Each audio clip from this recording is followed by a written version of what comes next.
नमस्कार दोस्तों, मैं डॉक्टर दीपक और आप सभी देख रहे हैं अभी हमारा यूट्यूब चैनल पेट्स प्लेटफॉर्म। आज हम लोग बात करेंगे डॉग वैक्सीनेशन के बारे में। टीकाकरण आखिर इतना ज़रूरी क्यों है हमारे डॉग्स में और उनको किन किन बीमारियों से बचाता है। तो सबसे पहले जान लें टीकाकरण इतना आवश्यक क्यों है, क्यों ज़रूरी है टीकाकरण। टीकाकरण बहुत से डेडली डिजीज जिनसे आपके डॉग्स की डेथ हो सकती है उनसे हमारे पेट्स की रक्षा करता है। तो इन बीमारियों में सबसे पहले प्रमुखता से आता है रेबीज़, कैनाइन डिस्टेम्पर है, एडिनोवायरस के कारण जो इन्फेक्शन है, ICH है, हेपेटाइटिस इसमें है, इन्फेक्शस कैनाइन हेपेटाइटिस है, पारा इन्फ्लुएंजा है, पारोवायरस है। पारोवायरस काफ़ी डेडली है जो हर साल देखते हैं ठंडी के दिनों में काफ़ी अपने डॉग्स को अफेक्ट करता है। तो और इसके अलावा भी कुछ बीमारियां हैं, लाइम्स डिजीज है, केनल कफ है। इन सभी से बचाने के लिए भी हम लोगों को जो है वैक्सीनेशन की ज़रूरत पड़ती है।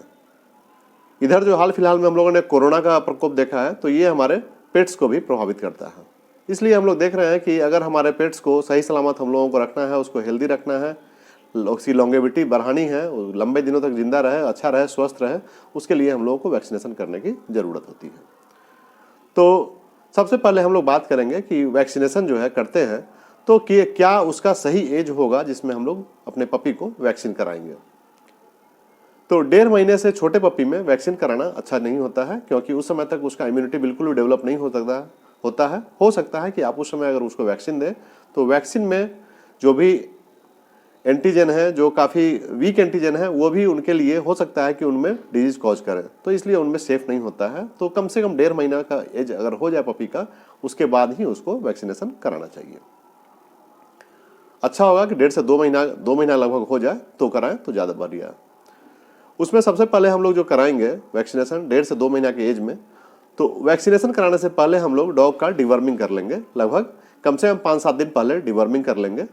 डिवर्मिंग करने के बाद ही जो है हम लोग उसका वैक्सीनेशन के लिए आगे बढ़ेंगे। वैक्सीनेशन में मार्केट में हम लोग देखते हैं बहुत सारा वैक्सीन है जिसमें 7 in 1, 5 in 1, 10 in 1, 8 in 1 इस टाइप से वैक्सीन आता है। तो ये इसका मतलब क्या है 7 in 1, 5 in 1? इसका ये मतलब नहीं है कि 7 बीमारियां, 8 बीमारियां, 10 बीमारियों से बचा रहा है। 4-5 बीमारियां हैं, मुख्यतः 5 बीमारियां हैं, उनके डिफरेंट स्ट्रेन को उसमें डाला जाता है, इसलिए उनमें कहते हैं। अब बात होती है कि वैक्सीन कितने तरह के होते हैं, तो वैक्सीन 2 तरह के होते हैं मेनली, जिसमें एक तो किल्ड वैक्सीन होता है, जिसमें रेबीज का वैक्सीन मेनली किल्ड वैक्सीन होता है, अपने यहाँ मिलता है, और दूसरा होता है लाइव एटेन्यूएटेड वैक्सीन। मतलब कि उसमें एंटीजन जो है उसकी पैथोजेनिसिटी मतलब बीमारी करने की क्षमता को कम कर दिया जाता है और फिर उसको हम लोग अपने डॉग्स को इंजेक्ट करते हैं, ताकि उसमें एंटीबॉडी का फॉर्मेशन तो करता है लेकिन बीमारियों के सिम्टम्स को पैदा नहीं करता है। तो 1.5 से 2 महीना के एज में हम लोग अपने पपी को पहला जो है डोज देते हैं 5 in 1 या 7 in 1 डिजीज का, जो मार्केट में अवेलेबल है। अपने वेट से पूछ करके आप उसको दिला सकते हैं। उसके 1 महीना के बाद इसका बूस्टर हम लोगों को देना होगा, प्राइमरी बूस्टर, और फिर उसके 1 महीना बाद जो है सेकेंडरी बूस्टर। मतलब अगर हम लोग 2 महीने के एज में पहला डोज देते हैं 7 in 1 डिजीज का, तो दूसरा इसका बूस्टर जो है 1 महीने बाद मतलब 3 महीने पर, और दूसरा बूस्टर 1 महीने बाद मतलब चौथे महीने पर देना पड़ेगा उसको। तो जब पहला हम लोग डोज देते हैं 7 in 1 डिजीज का वैक्सीन, उसके 15 दिनों बाद जो है हम लोग रेबीज का, या ज़्यादा अच्छा है कि 3 महीना का एज हो उसमें रेबीज का पहला टीका दें, और फिर उसका प्राइमरी बूस्टर 1 महीने बाद हम लोग कवर कर लेते हैं। और फिर रेबीज के टीका को हम लोग एनुअली जो है हर साल उसको बूस्टर उसका देते रहते हैं। इसी तरह जो 7 in 1 डिजीज का जो हम लोग वैक्सीन दिया है उसका भी हर साल एनुअल जो है उसका बूस्टर देना है। किसी किसी कंट्री में ये 3 साल के अंतराल पर भी इसका बूस्टर दिया जाता है, पर इंडिया में हम लोग 1 साल का अंतराल पर इसको जो है एनुअली जो है इसका बूस्टर डोज देते हैं।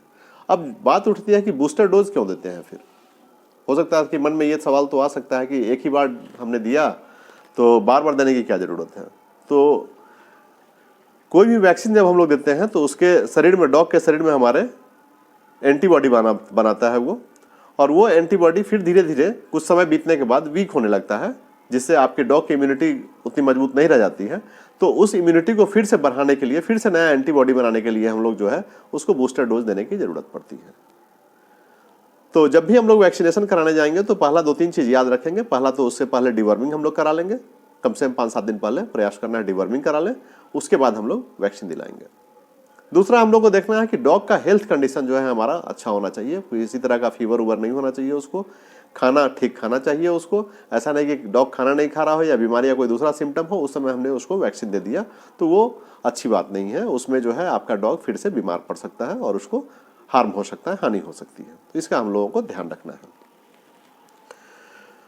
उसके बाद और ध्यान रखने का जो है कि जब भी डॉग को लेकर के जाएं वैक्सीनेशन के लिए तो काफ़ी, जब डॉग आपका हाइपर एक्टिव हो, काफ़ी सेंसिटिव हो, जिस समय एक्साइटेड हो, उस समय वैक्सीन उसको नहीं देना है। उसको थोड़ा देर रेस्ट करा लेना है, उसके बाद देना है। अगर काफ़ी हाइपर एक्टिव स्टेज में आप उसको दिलाएंगे वैक्सीन तो उस समय हो सकता है कि वो आपके डॉग को और हानि करे, कहीं इंजरी हो जाए, उसको चोट लग जाए या फॉल्टी उसको वैक्सीनेशन हो जाए, जिसके कारण जो है दूसरा उसको घाव वगैरह हो सकता है, वुंड हो सकता है। और ज़्यादातर वैक्सीन जो है सबकट देते हैं चमड़ा के नीचे या फिर उसको जो है इंट्रामस्कुलर देते हैं। कभी भी भूल के भी इंट्रावेनस या उसके नस में जो है सुई नहीं देना है। उसके बाद हम लोग कभी कभी देखते हैं कि हो सकता है कि थोड़ा सा वैक्सीन इंजेक्ट गलत होने के कारण जो है वहाँ पर स्वेलिंग वगैरह हो जाए, तो वहाँ पर हम लोग कोल्ड फर्मेंटेशन कर सकते हैं, मतलब ठंडे पानी को थोड़ा सा भिगा करके उससे हल्का हल्का पोंछ सकते हैं, जिसके कारण उसको स्वेलिंग वगैरह होगी तो वो खत्म होगी। और वैक्सीनेशन के बाद जो है फिर हम लोग उसको अच्छे से रखेंगे डॉग को। बहुत एक्सट्रीम वेदर्स में उसको नहीं भेजेंगे या तुरंत उसको जाकर के नहला नहीं देंगे, तो वो हम लोग देखेंगे। हो सकता है कभी कभी थोड़ा सा फीवरिश भी आपका डॉग वैक्सीनेशन के बाद हो सकता है, हल्का सा टेम्परेचर उसका बढ़े भी। इसी तरह हम लोग डॉग के वैक्सीनेशन को अपना कराएंगे और उसके बाद जो है हम लोग डॉग को अपने हेल्दी रखेंगे। और एक हेल्दी डॉग ही आपके पूरे फैमिली के लिए खुशियों का ला सकता है और एक बढ़िया कंपेनियन सिद्ध हो सकता है। उम्मीद है आपको ये वीडियो पसंद आया होगा और आपके लिए हेल्पफुल होगा। तो इस चैनल को जरूर लाइक करें, सब्सक्राइब करें और वीडियो को शेयर जरूर करें। नमस्कार।